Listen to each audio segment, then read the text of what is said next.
All right, I want to talk about what makes up a good recovery day. How can you define like a good day in recovery, right? Um, Obviously, that's going to look different for everyone because everybody has different kind of odd rituals and routines and whatnot, but kind of all under the same umbrella as, doing various things to basically restrict when you have an eating disorder. So, in a good recovery day, what that looks like is you not restricting at all, you not going and doing any kind of movement at all. A good recovery day means saying yes to food when perhaps you don't want to. It means saying yes when you really want to say no. It means saying no to maybe going for that walk or doing something active that everyone else is doing and you saying no when you really want to say yes. So basically, what makes up a good recovery day, this is going to be very general, but it's a good rule of thumb to ask yourself if you've had a good solid day in recovery, is did I take the eating disorder off as much as I possibly could? Really? That's it. It's really simple. Did you feel extremely irritated and agitated and uncomfortable and anxious? If you did most of the day and you feel mentally wrung out by the end of the day, you've done some really good work.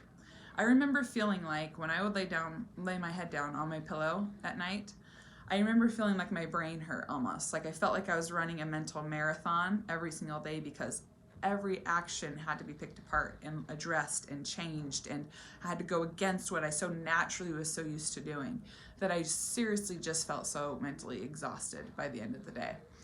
A good day in recovery means, maybe you're out and about with your family or friends and no one's really stopping to eat, but you're thinking about food, or maybe it's lunchtime, and speaking up and saying, hey, I need to stop and get some food. I'm hungry, right? Not just going about your day and be like, well, no one else is eating. That's not a solid recovery day.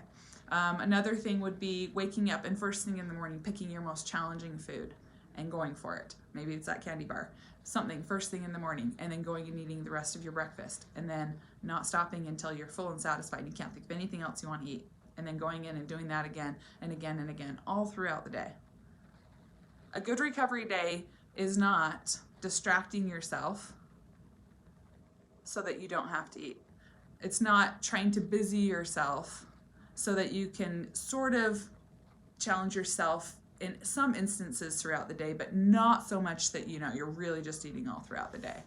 A good recovery day is you putting recovery first and foremost before everything else. Everything else can be put on hold while you are really, really, really focusing on eating unrestrictedly and fully resting. So all the things that don't absolutely have to be done need to be put on hold. You have to make it your number one priority or it's not going to get done. It's just way too easy. It's way too easy to just kind of overlook behaviors because, well, if you're not aware of it, you can't change it, right? I say this all the time to my clients. The first step to change is awareness.